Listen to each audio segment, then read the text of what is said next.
Hey everyone, and welcome to this watercolor and color pencils tutorial. In this video I show you how I painted my newest painting, Lacargia. And as always, you can find the complete list of materials and where to purchase them in the video description. Before we begin, if you want to see the full 7 hours long painting process in real time, support me on Patreon at the $10 reward tier. You can download my reference photo and my preliminary sketch and recreate the painting or parts of it yourself. Learn to paint by watching how I do it. Maybe you want to see how I painted the face exactly, or the flowers, or the background. This video shows it all. Just follow the link in the video description. Join me on Patreon and get access to over 90 painting videos. Many of them are real-time step-by-step lessons. Go to patreon.com/leobarbruckner and join today.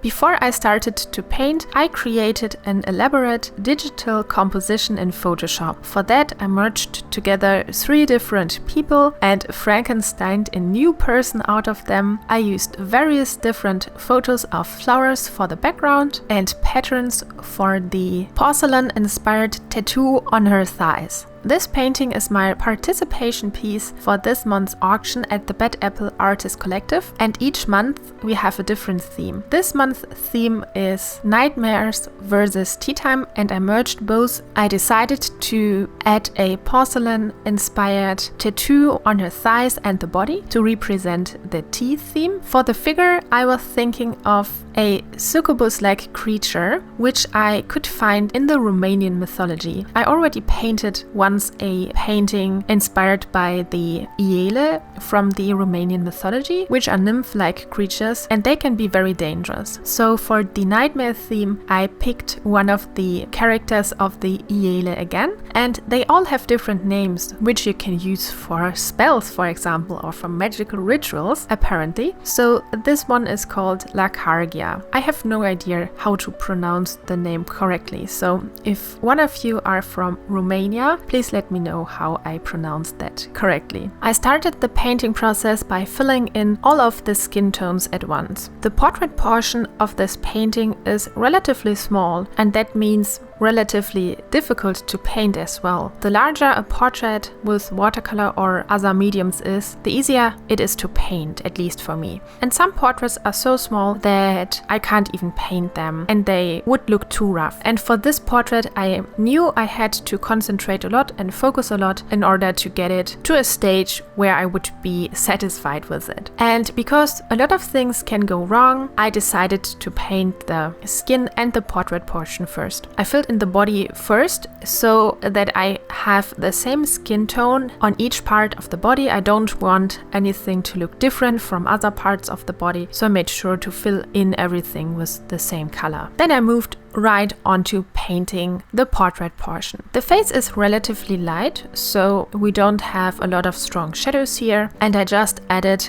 a couple of layers on the left side of the face to darken the skin tone there, and I also painted in the lips, the irises and the lashes. Then I already continued with the color pencils process. I knew that I would have to cover the complete face with color pencils in order to get the result that I was looking for. I wanted the face to be super smooth and very lively, and also I wanted to have control over the tiniest details on it. And watercolor is very uncontrollable, especially in such a small scale. So I didn't bother with painting a lot with watercolors. Instead, I switched to color pencils right away. As always, I'm working with Polychromos color pencils here. And I started, as always, by applying very light pressure and using light colors in the beginning to build up to the color values. I used a variety of different color hues to recreate the tone of the skin, including ochre, olive green, various rose and pink tones, brown tones, and a little bit of turquoise as well. After having covered the complete face with color pencils, I added a final layer with the wax-based color pencils from Caran-d'Ache, which are called Luminance. By adding a coat of pigment from the Luminance pencils, everything gets smoothed out and blend together. However, I wasn't completely happy with that, so I added a couple of highlights with white gouache, and I smoothed out the borders of her lips with red and white gouache as well, so that I get the perfect smooth blending between the lips and the skin around it.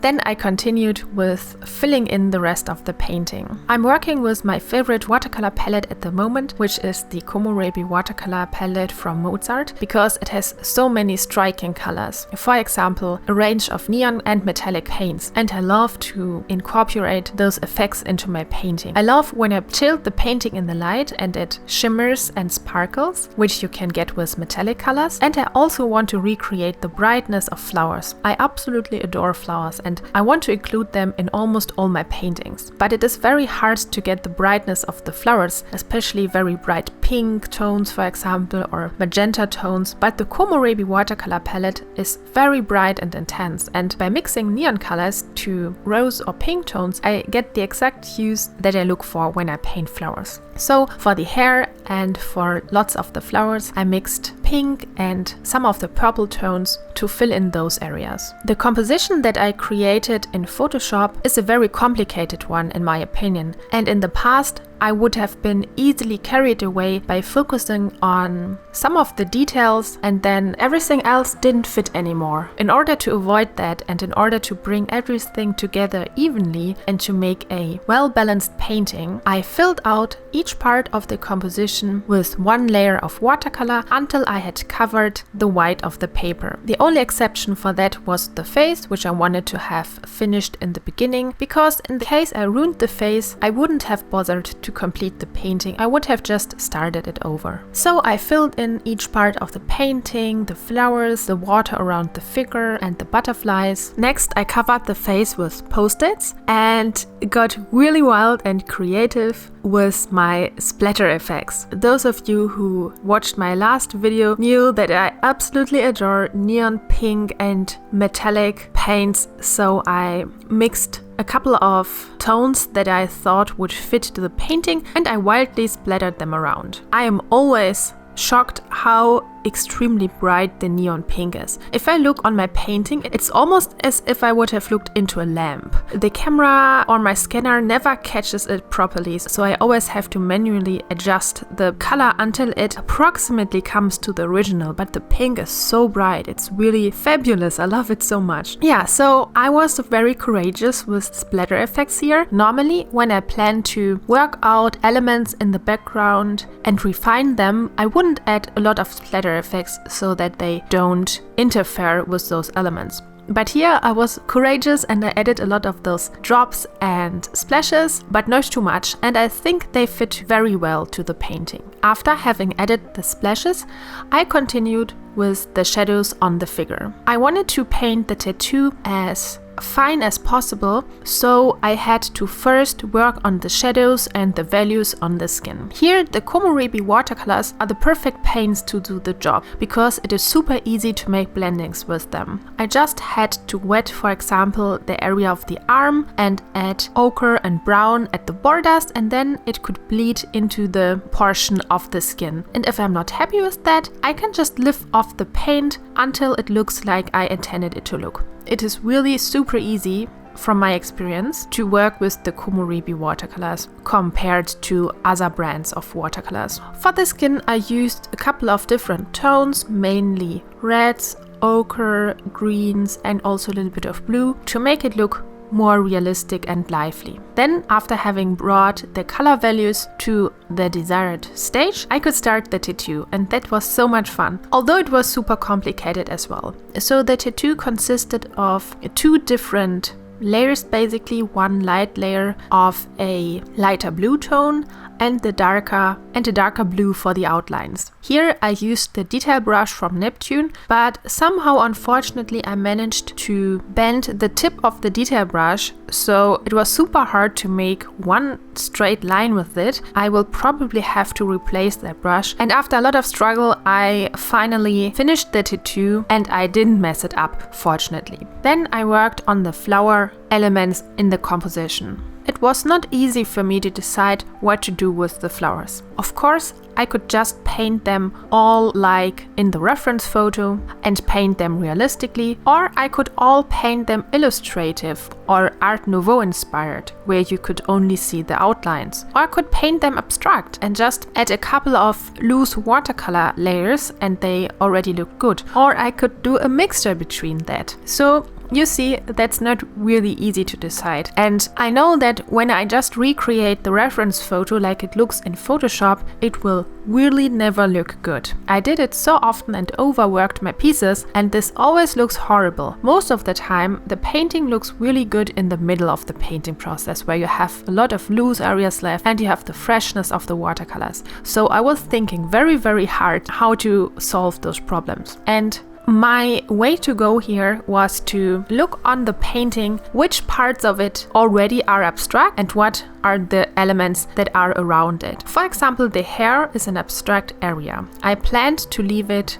just pink, and then next to the hair we have the water area, and then we have a couple of flowers. So those flowers, it could be a good balancing element to the hair, so I could maybe paint them in the Art Nouveau inspired style to just paint a little bit of the details but mostly the outlines. And then we have the rose in the bottom right corner of the painting. There is a gap between the rose and the very detailed tattoo, so I could paint this rose detailed because the gap gives me distance to the details. Then we have the rose in the bottom left hand corner of the painting. If I paint them very detailed and realistic, they might clash with the tattoo and it might look messy. You see where I'm going here? I try to compare each element with the next and try to work out a solution that all the elements are balancing each other out. This means that I'm just staring for long periods of time on my painting and just think what I can do. I decided to paint the rose that you can find in the right bottom corner of the painting in a realistic kind of way. And here, if you want to learn how I do that, I have made a tutorial on YouTube step by step on how to paint a rose like that, so I won't go in detail here, but it is a lot of fun. I love painting flowers like this. It requires a lot of concentration, but the result is always fantastic, and I really love how that rose turned out. Then for the roses in the left bottom corner of the painting, I went, as I said, for the Art Nouveau style, and I added a couple of shadows and midtones in the inside of the roses to recreate this kind of style. And then I added outlines, and now you can see how the both roses contrast each other. So we have the rather illustrative looking roses on the left and the more realistic looking rose on the right. For the lilies, I went for an in-between style, so I have outlines, but I have also a lot of details on the petals and the pollen stems. Also, the lilies are based on photos that I just recently took in my studio garden. I just absolutely adore my garden at the moment. It is July and everything is blooming and it's just crazy, and they are smelling so intensively. I definitely have to do another video where I paint them in my garden, so maybe something like that is coming up soon. Okay, now let's go back to the painting process again. After having worked on the most important parts on the painting, I continued with the details like the hand over her head and adding some contours around the hair, and also adding some of the water effects around the figure. In fact, the figure is lying in water, but it is a little bit hard to tell, so what I do is just adding white highlights around the figure to imitate a water effect. And this is how I painted Lacargia. I am so happy with how the painting looks. I don't know why, but the painting feels like the essence of everything that I love and everything that I absolutely adore. The colors, the figure, the tattoo, the flowers. I never really come to a point where I like everything about the painting. It really happens very rarely. There are always parts of a painting that I don't like much, but this painting seriously fulfills me. And it made me so incredibly happy after I had finished the painting and I didn't ruin it. Oftentimes when I do the mock-up in Photoshop, it is so promising and I always think this will be the best painting. But when I paint it during the process, I ruin it, I mess things up, or the painting just didn't fulfill my expectations. But with this painting, it was the complete opposite. Maybe I should print this painting on a shirt or so that I can wear it all the time.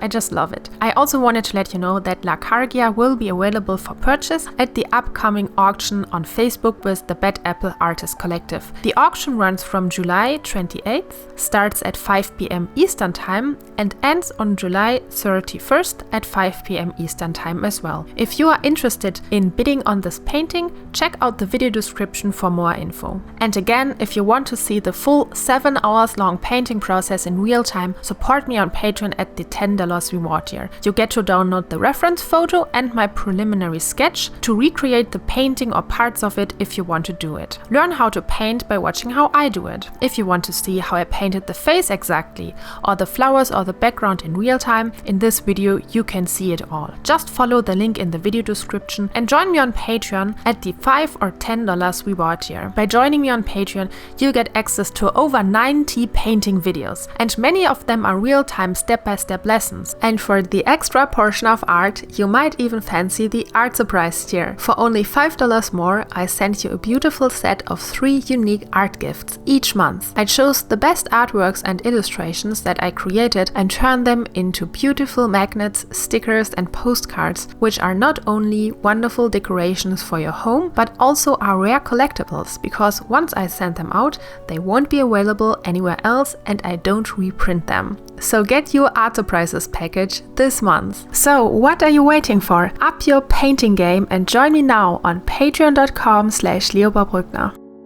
I hope you liked this video. If you did, don't forget to leave a comment, give the video a thumbs up and subscribe to my channel. See you in the next one. Bye bye!